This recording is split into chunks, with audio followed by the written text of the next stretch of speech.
Hey, what's up you guys? It's Annie. Welcome back to my channel where I help you to grow your YouTube channel from the ground up. And in today's video, as you can tell by the title, I am sharing with you guys a few kind of common mistakes a lot of newer, smaller, more inexperienced YouTubers tend to make where their YouTube channels are concerned. Now, I made this video over on my main channel a few months ago, and that video has close to 200,000 views. So I decided why not make a newer, fresher version on this channel to share with you guys a few mistakes to avoid making on your channels to help you grow a little bit faster. So I hope you guys enjoy this video. Let's get right on into it. So one mistake I find a lot of newer YouTubers making is not consistently watching their analytics. I get asked all the time by people, why is my channel not growing? Why am I not getting views? Why am I not getting subscribers? And every single time I ask them, well, are you looking at your analytics? And they always say no. One of the biggest parts about being a YouTuber is consistently watching your analytics to make sure your channel is in fact growing and growing in the way you want it to be growing. Keeping on top of your traffic sources, watching your audience retention,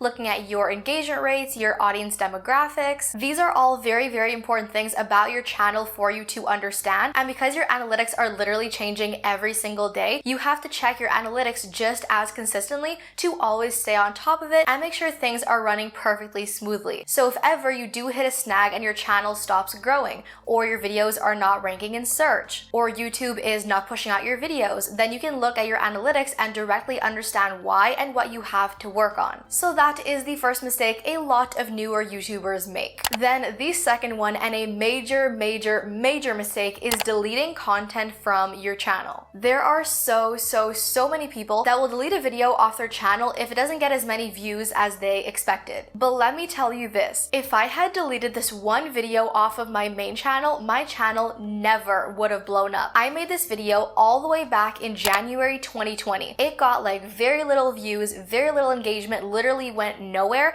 and after having worked so hard on it, it was disheartening. So I figured I may as well just forget about it, delete the video, and move on. But for some reason, I just couldn't pull the trigger and just ended up not deleting it. And then 4 months later, at the end of April, that video got over 100,000 views and blew up my YouTube channel and literally changed everything for me, all because I didn't delete that video. And there have been so many videos just like that on my channel that blow up days, weeks, months, even years after they're uploading. So never ever delete a video off your channel just because it doesn't get as many views as you had hoped for, because you never know what video could take off and when it's going to be. Then another big one is not making videos with your audience in mind. Now, if your YouTube channel is just for fun, you have no intention of making it a full-time job or trying to make serious money off of it, then completely forget about this one and move on. But if you are seriously trying to grow a very engaged audience and you want to get a whole lot of views on your videos, you want to rank them in search, you want to have really good audience retention, then it is so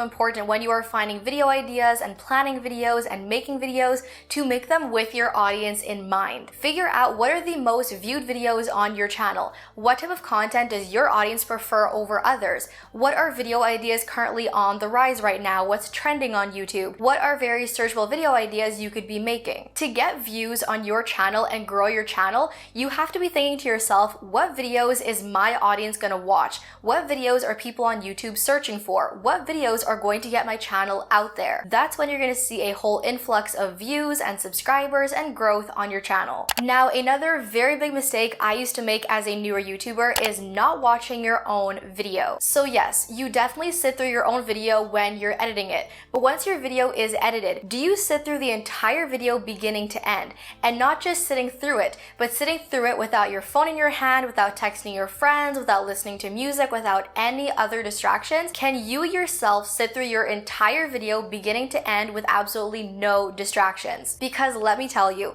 if you cannot sit through your own video without getting bored, nobody else is going to be able to. So if you watch your own video and there are points where you are nodding off or you're getting bored or distracted, find yourself thinking about something else, if your video cannot keep your own attention, you're not going to keep anybody else's attention. So whether you have to add a sound effect or an overlay or some B-roll or something to grab attention back at whatever point you're losing your own interest, do whatever you need to do to keep yourself watching your entire video through so that you know for a fact your video is going to hold really good audience retention and get your video out there further. Another very big one I see on a lot of smaller channels is not adding end cards to to your videos. Adding an end screen to your videos literally takes like 1 or 2 clicks for 3 seconds in your settings when you're uploading a video. You literally go to the second to last tab, add end screens to your video, and you're done. What this does is when somebody finishes watching your video, in the last 10 to 20 seconds of the video, 2 more of your videos pop up on the screen for them to jump from the video they're currently watching to another one of your videos, and then another one and another one and another one, making it so much easier to binge watch your videos, give you more views, more watch time, better audience retention, more session time, and more likely to be picked up by the algorithm. So if you are not currently adding end cards to your videos, that is definitely something you should 110% be adding to your upload like checklist or whatever, because it is so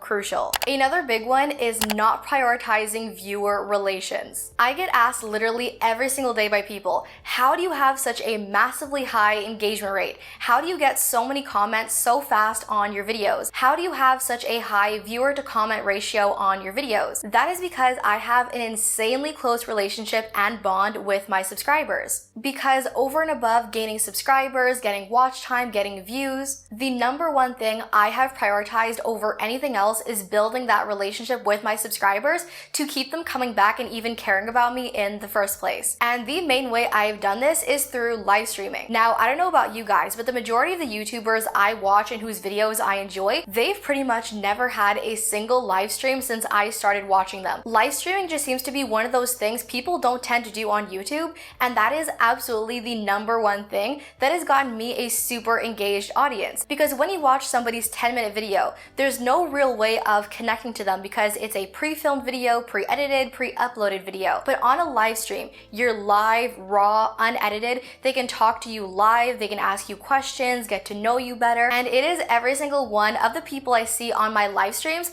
that are the absolute first ones to comment on my videos. Because we have that close bond, because I care about them, they care about me, and they care about showing up to my videos and watching them, getting me better audience retention, sitting through my ads to make sure I get paid. Once you have an audience that cares about you and shows up for you, that's when you start winning at YouTube. Another very big mistake is relying on one platform and one platform alone to get you views. It has been statistically proven that the average person has between 4 and 8 different social media networks that they use to drive traffic to their YouTube channel, their Instagram, their Twitter, a blog, a Facebook page. I have a Facebook group. Some people have Twitch or Patreon or so many other social medias. Because if the only social media platform you are using to get views is YouTube itself, you have no other resources driving external traffic onto your videos, which is why you see so many YouTubers posting about a new video on their Instagram story and their Twitter and their Facebook groups, because YouTube does not notify every one of your subscribers when you have a new video.